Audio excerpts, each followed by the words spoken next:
आदान प्रदान किया गया।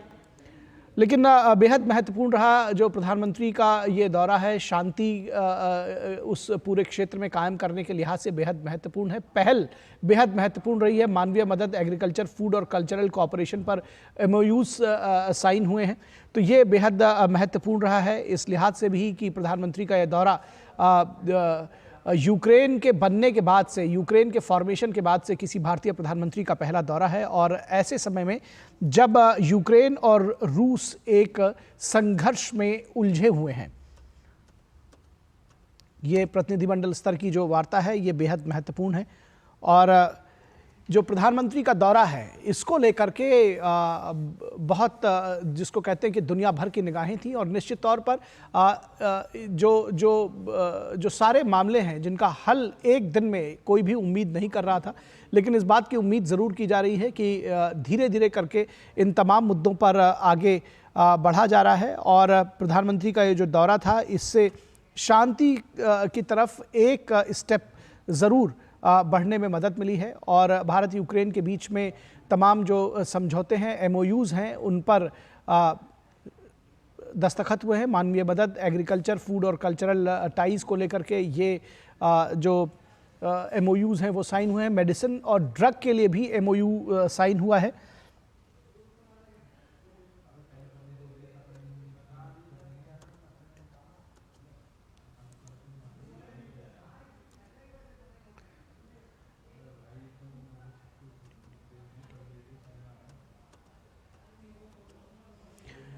तो बेहद महत्वपूर्ण है। और ये जो तस्वीरें हैं ये भी बेहद महत्वपूर्ण हैं। ये डॉक्टर एस जयशंकर और उनकी यूक्रेनियन काउंटर पार्ट साथ में आप देख सकते हैं, प्रधानमंत्री नरेंद्र मोदी और राष्ट्रपति ज़ेलेंस्की बैकड्रॉप में। और ये जो तस्वीरें हैं बेहद महत्वपूर्ण इसलिए भी कही जा रही है, भारतीय प्रधानमंत्री का यूक्रेन दौरा।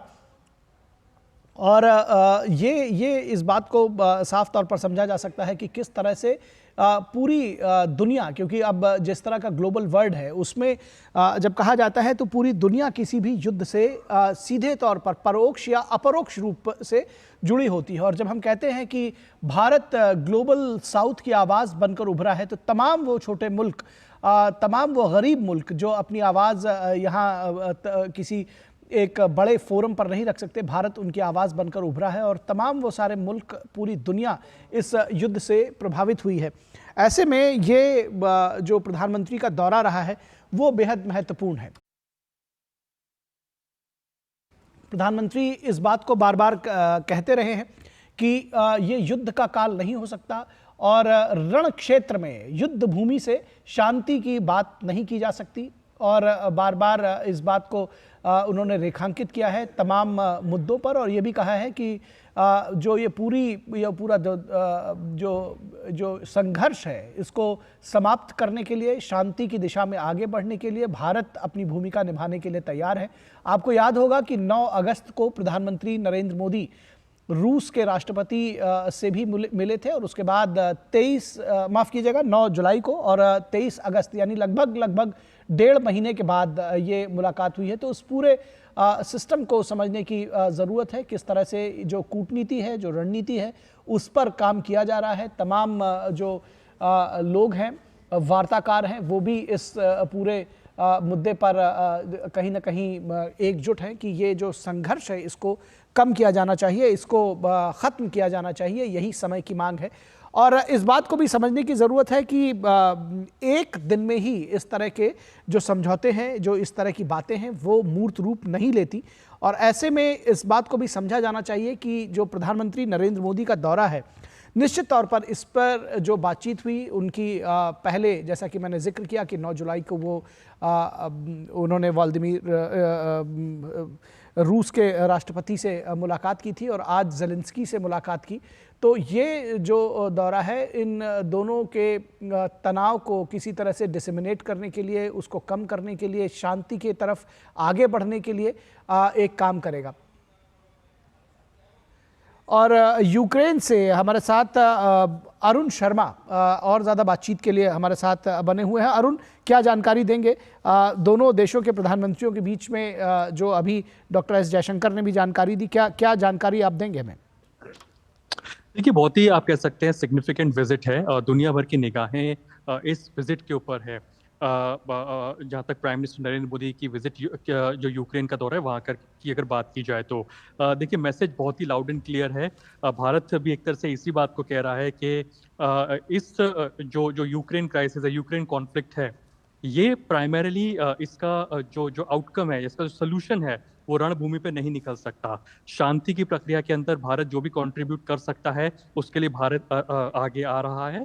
एंड इसमें सबसे इम्पोर्टेंट बात यह है कि भारत एक ऐसा देश है, प्राइमरीली वो क्लियरली इस बात को कह रहा है कि this is no time for war, और एक तरह से शांति से समझौते को करना चाहिए और शांति के माध्यम से इस बात पर फोकस करना चाहिए कि कैसे इस जो यूक्रेन जो क्राइसिस जो कॉन्फ्लिक्ट है इसको कहीं ना कहीं पीसफुल अंजाम तक पहुंचाया जा सके। तो जाहिर सी बात है कई सारे टेकअवेज है भारत और यूक्रेन की। जहाँ तक बात की जाए तो यहाँ पर एक तरह से 4 अग्रीमेंट साइन हुए भारत और यूक्रेन के बीच में। फोकस एक तरह से इस बात के ऊपर है कि कैसे एग्रीकल्चर जैसे क्षेत्र के अंदर, टेलीमेडिसिन के क्षेत्रों के अंदर एक तरह से जो कोऑपरेशन को बढ़ावा दिया जा सके इस क्षेत्र के अंदर। और इंटरेस्टिंगली हम इस बात को जानते हैं कि भारत हमेशा एक तरह से इस बात की भी वकालत करता रहा है कि कैसे जल्द से जल्द इस यूक्रेन कॉन्फ्लिक्ट का एक तरह से अंत हो और शांति के माध्यम से कैसे एक तरह से जो ये कॉन्फ्लिक्ट चल रहा है वो खत्म हो सके। और भारत जो भी कुछ कोऑपरेट कर सकता है तमाम स्टेक होल्डर्स के साथ में शांति की जो प्रक्रिया है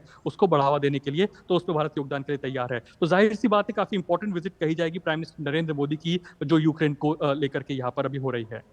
निश्चित तौर पर जब इस तरह की वार्ताएं होती हैं अरुण, तो निश्चित तौर पर एक दिन में कुछ भी हासिल नहीं होता। जो संघर्ष में जो संघर्षरत दोनों पक्ष हैं, निश्चित तौर पर जो एक तनाव का जो बर्फ है उसको पिघलाने में टाइम लगता है।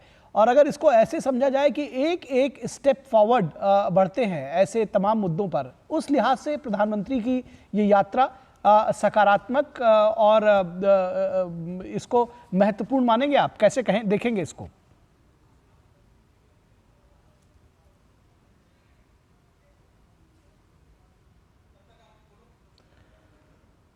अरुण शर्मा के साथ दोबारा जुड़ने की कोशिश करेंगे। हमारे संवाददाता अरुण शर्मा यूक्रेन कीव से हमारे साथ जुड़े हुए थे, दोबारा उनके साथ संपर्क स्थापित करने की कोशिश करेंगे। लेकिन जिस तरह से बताया जा रहा था कि वोलोदिमीर ज़ेलेंस्की के साथ प्रधानमंत्री नरेंद्र मोदी की ये वार्ता बेहद महत्वपूर्ण है, क्योंकि बार बार इस बात को कहा जा रहा है कि एक दिन में कोई भी जो सॉल्यूशन है वो नहीं हासिल होता है। लगभग 2.5 वर्षों से ये संघर्ष यूक्रेन और रूस के बीच में चलता आ रहा है। इसमें बहुत सारे ऐसे पक्ष भी हैं जो इस युद्ध को अगर सीधे तौर पर कहा जाए तो वो उसका अंत नहीं देखना चाहते, लेकिन दुनिया के अधिकांश देश ऐसे हैं जो चाहते हैं कि इस युद्ध का अंत हो। दोनों जो देश संघर्षरत हैं उसमें प्रधानमंत्री नरेंद्र मोदी की जो एक बड़ी भूमिका और भारत की एक बड़ी भूमिका देखी जा रही है। शांति के पैरोकार के तौर पर भारत प्रधानमंत्री मोदी की अगुवाई में शांति का पक्षधर रहा है। प्रधानमंत्री नरेंद्र मोदी बार बार इस बात को कहते रहे हैं कि ये युद्ध का काल नहीं है, ये शांति का काल है।